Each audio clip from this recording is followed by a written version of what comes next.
La deuxième réunion de la commission mixte malgacho-française sur les îles Éparses s'est tenue ce jour 30 juin à Paris, mais les résultats officiels sont encore attendus. Toute orientation vers une cogestion est une trahison nationale, selon Serge Zafmaov. La taxe de 20% sur les intérêts bancaires suspendue depuis 2006 a été réactivée dans la loi de finances 2025 pour réduire les dépenses fiscales excessives responsables d'un manque à gagner de plus de 2000 milliards d'aliards en 2024, selon les explications de la ministre des Finances.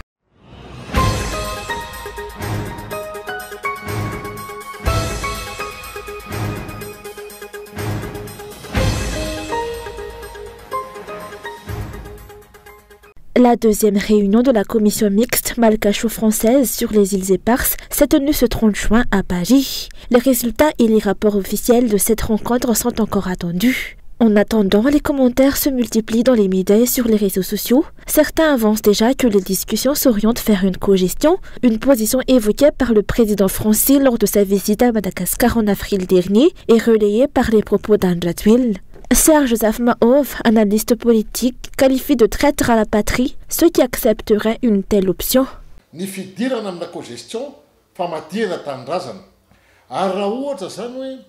Aller vers une cogestion est une trahison nationale. Les îles Éparses concernent Juan de Nova, les Glorieuses et Tromelin. Les dirigeants qui les cèdent peuvent être accusés de haute trahison. La France doit être poursuivie devant les Nations Unies pour restituer ces îles, comme les Anglais l'ont fait avec Maurice en leur rendant les Chagos.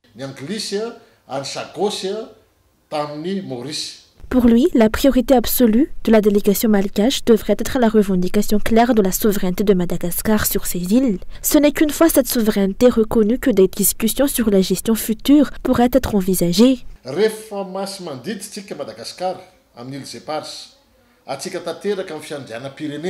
Lorsque les îles Éparses seront pleinement sous notre souveraineté, là, oui, nous pourrons envisager des partenariats. N'oublions pas que ces îles sont très riches. À ce moment-là, nous pourrons lancer un appel d'offres à l'échelle internationale, et voir si la France souhaite y répondre. Si oui, tant mieux. Sinon, d'autres pays seront intéressés.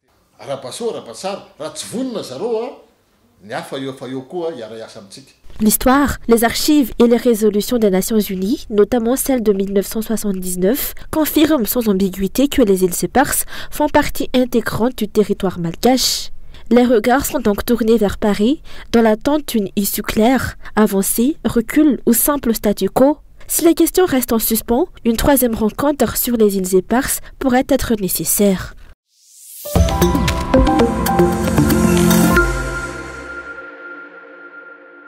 La taxe de 20% sur les intérêts des prêts bancaires n'est pas une nouvelle mesure, mais une disposition existante depuis 2006 qui avait été suspendue et vient d'être réintroduite, a précisé ce jour la ministre de l'Économie et des Finances. Cette exonération a été supprimée dans la loi de finances 2025 en raison des dépenses fiscales jugées excessives. En 2024, l'État a enregistré un manque à gagner de plus de 2000 milliards d'aliards à cause de ces incitations fiscales trop généreuses. Conformément aux exigences du Fonds monétaire international, les autorités doivent réduire les dépenses fiscales d'environ 280 milliards d'aliards par an pendant 3 ans.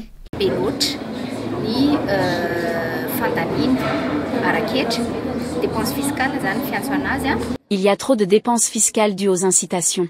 Ce sont des recettes qui n'entrent pas dans les caisses de l'État. Elles représentent 3% du PIB. Le FMI nous a dit que c'était excessif et qu'il fallait réduire.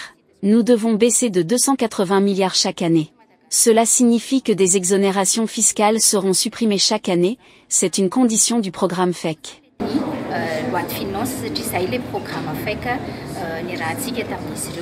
Par ailleurs, un désaccord subsiste entre les déclarations de la ministre et de l'association professionnelle des banques quant à l'application effective de la taxe de 20%. La ministre a affirmé qu'il n'y avait pas de rétroactivité dans la loi de finances 2025, ce qui signifie qu'elle ne s'applique qu'à partir de sa mise en œuvre. Des discussions sont toujours en cours entre l'APB et l'État sur les modalités d'application dit-elle, mais la taxe devait entrer en vigueur dès demain 1er juillet, selon les annonces de la semaine dernière par l'association professionnelle des banques. Cette hausse des dépenses fiscales est, selon un économiste, la conséquence d'une politique fiscale mal pensée et incohérente pratiquée jusqu'ici. Mauvaise prévision. Tsy ampy zany ny tena fanaovana prévision e.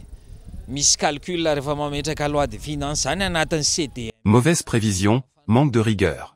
La loi de finances est une prévision budgétaire. On y inscrit les recettes potentielles et les sources de taxation. Tout cela doit être calculé précisément. A-t-on bien fait ces calculs? Pour ne pas dire par la suite on a prévu 100%, mais on n'a fait entrer que 40%, il reste 60% à combler. Et c'est là qu'on taxe tout ce qui peut l'être.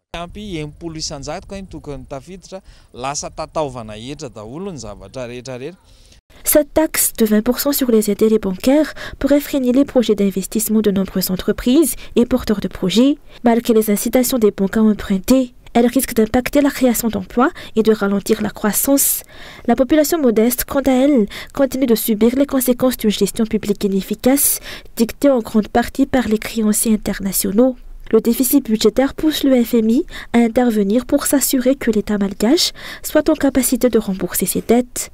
Or, selon certains observateurs, ces emprunts ne bénéficient pas à la population, mais sont utilisés pour financer des projets de prestige des dirigeants. Le FMI tient actuellement à Tananarive les réunions annuelles de l'Afrique Sud et de l'Africa Training Institute, deux structures destinées à renforcer les capacités institutionnelles des pays africains.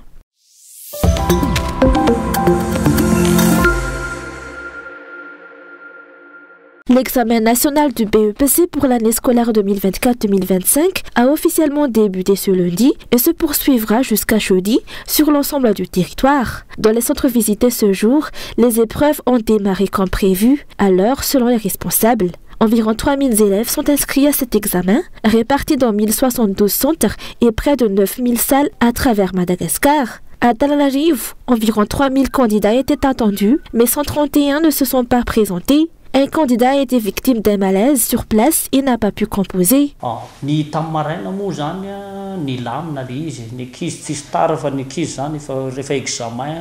Ce matin, aucun incident ni retard n'a été signalé. Certains élèves sont même arrivés beaucoup trop tôt, probablement par crainte d'être en retard. Cela a entraîné un malaise chez l'un d'eux, qui a dû être conduit chez le médecin. Les parents doivent veiller à ne pas déposer leurs enfants trop tôt, certains étaient présents dès 5h30, alors que l'appel ne commence qu'à 7h30.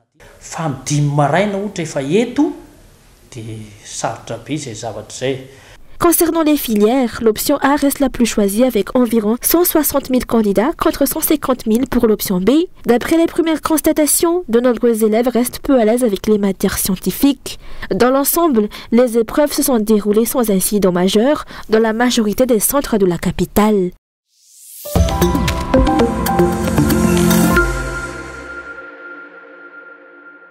À ce jour, 43 personnes ont perdu la vie suite au cas d'intoxication et d'empoisonnement alimentaire signalés à travers Madagascar.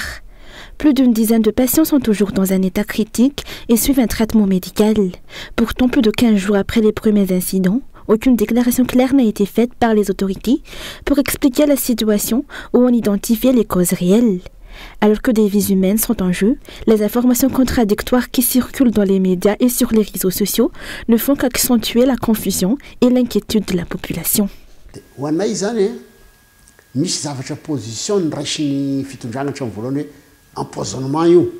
L'État a rapidement qualifié les faits d'empoisonnements alimentaires, mais les cas survenus dans d'autres régions ont été identifiés comme des intoxications. Difficile pour les autorités de faire marche arrière après avoir déjà procédé à des arrestations destinées à apaiser les tensions. Elles manquent de rigueur et de clarté dans leur communication. Pourtant, reconnaître une erreur n'est pas honteux, il faut l'assumer. L'État doit prendre ses responsabilités, déclarer l'urgence sanitaire et agir en conséquence.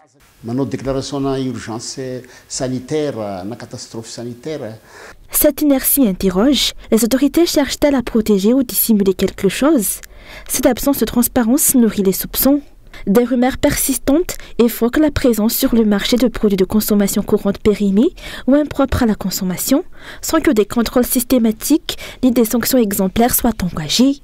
Dernier cas en date, une famille de 5 personnes à Antala a été victime de l'intoxication alimentaire après avoir consommé une mayonnaise faite maison le samedi 28 juin.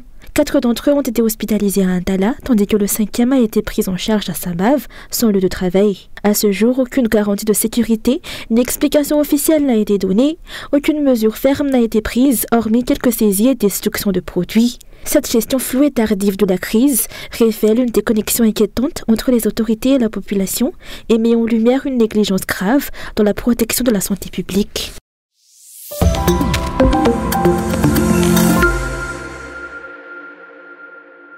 Un malgache comorien et une malgache ont été interpellés à l'aéroport international d'Ivado Ce 29 juin 2025, en possession de 4 sifaks des lémuriens de l'espèce Prophytechus coquerelli. Selon les premières informations, ces animaux devaient être exportés clandestinement vers Dubaï à bord du voilier Mirates EK 708. Pour assurer leur prise en charge sanitaire, les lémuriens, dont 2 sont encore des bébés, ont été immédiatement transférés dans un centre de détention agréé avant d'être préparés pour une réintroduction dans leur habitat naturel. Les premiers éléments de l'enquête indiquent qu'ils auraient été capturés dans une zone protégée du nord-ouest de Madagascar.